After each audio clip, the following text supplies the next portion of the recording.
Indoor must record. The first question is, what do you do with the gentleman's... That just gave debate more. What do you do with the gentleman's project, sir? Like, what does it do? And yeah, I'm starting with you. Oh, you're talking. Yeah. Okay, so let's answer on that. It's not a difficult answer. It's a question that's been asked so many times. So the Gentleman's Project is basically an organization that started because of gender-based violence. So I think it happened in the week of Unene and Jesse Hayman's, I'm not sure if I'm pronouncing the surname right, where these gender-based cases came to being, and there was a lot of issues being highlighted in our community or in our local areas at South Point at a point in time. So what happened was we needed a few students came together, the president's pair, Atini, Ivan, Siso. Can you please close the window? Sorry. And yeah, they came together and they formed an organization where, okay, how do we solve this issue? Because it seems that males are the perpetrators of most gender-based violence cases.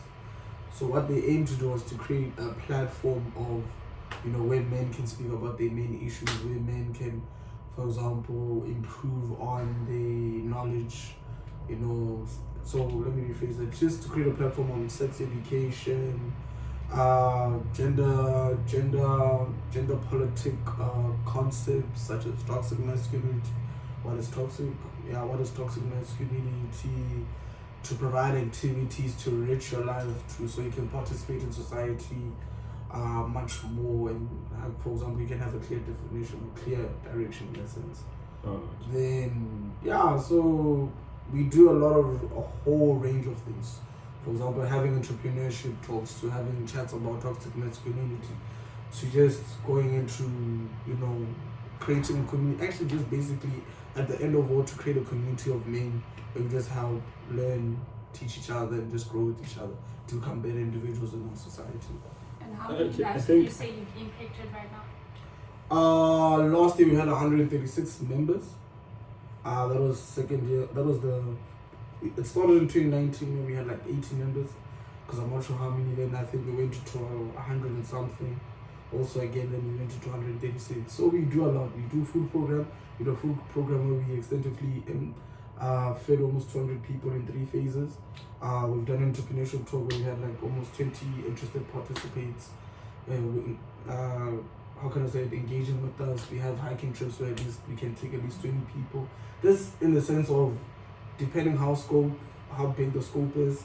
We even had an application drive. I think I'm not sure how many students we had, but I think we did it in one high school where we helped them to apply for university.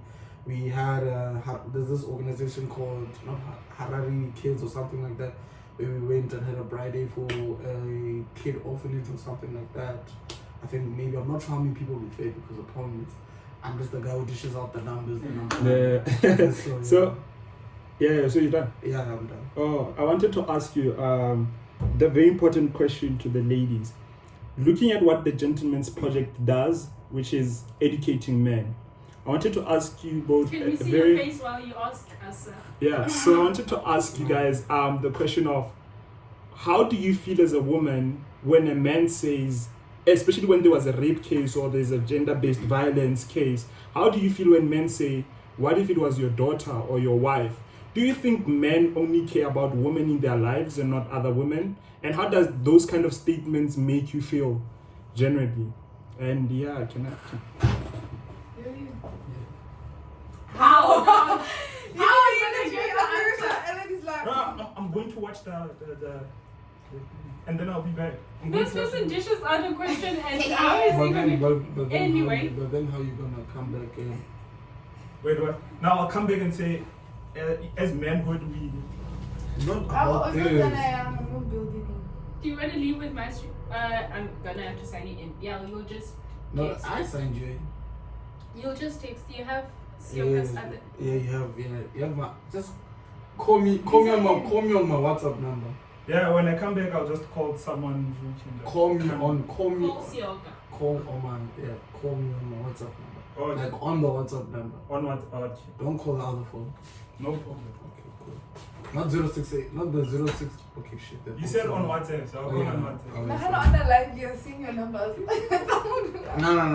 Oh, no, I was so yeah. like, No, fine, it's fine. okay, enjoy. Oh, thank you.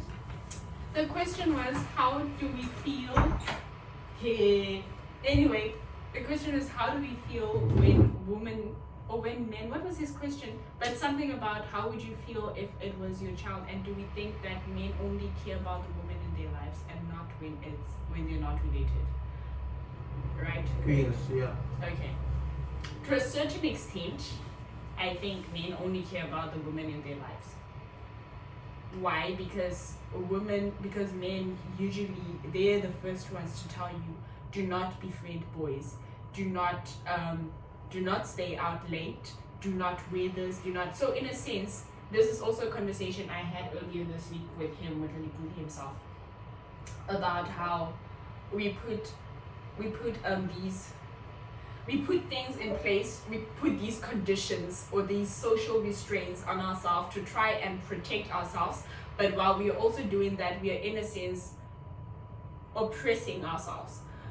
What I mean is, we can now take, for instance, the long skirt dressing, the long, like the covering up, modest, and also what is modest. That is also another thing I want to check, but like that's a different chat. I think the best example for me would be, we can take how Islam women wear. And that is like in a very protective type of apparel, but does that stop you from being raped?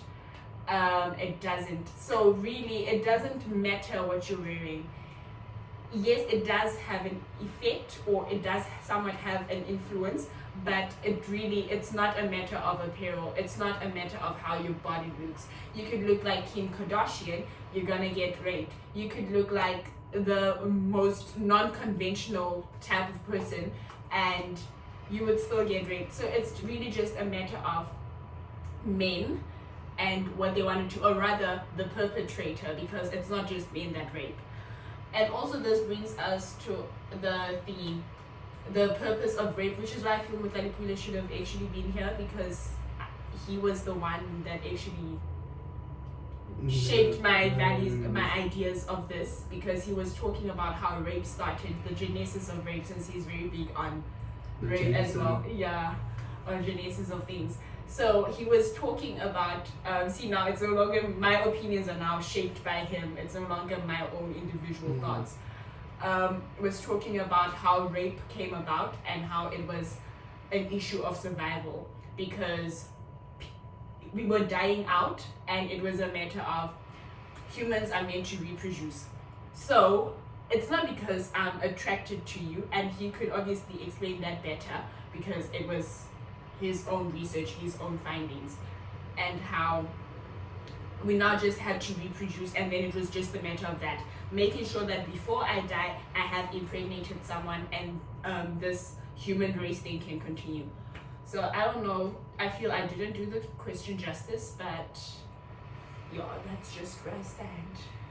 I feel like it's the same. I think I totally agree. Like men, I don't know. I don't want to say it's like all of us are like that, but like it hits home when it's someone close to you, because then you're like, you know. So is it like men don't necessarily care about other women, or they only care about women that are in their life? To such an extent, yes, but I would say it's like for all of us, I think. But yeah. No, I hear that question. It's just the thing is, I think we have to. I think this world. That's why I think somehow I'm a very practical person, because I've realized the world has been very idealistic about a lot of things. As humans, we're not meant to have as many interactions as we think we're supposed to have, looking at social media. I think I was reading or just watching a video that a human only has to have 150 connections. A few are close, like maybe 3, then it goes to another sphere, which is like maybe your close friends but not as close as your people, like the essential people in your life, which goes to 4, then it goes to your acquaintances, then it's just people that you know.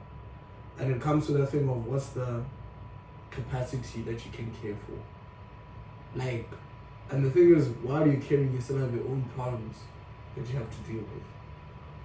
So in a sense, it is sad in that sense, but and also the thing also I hate is that not marketing, but when the marketing is struggle, especially I think not especially women.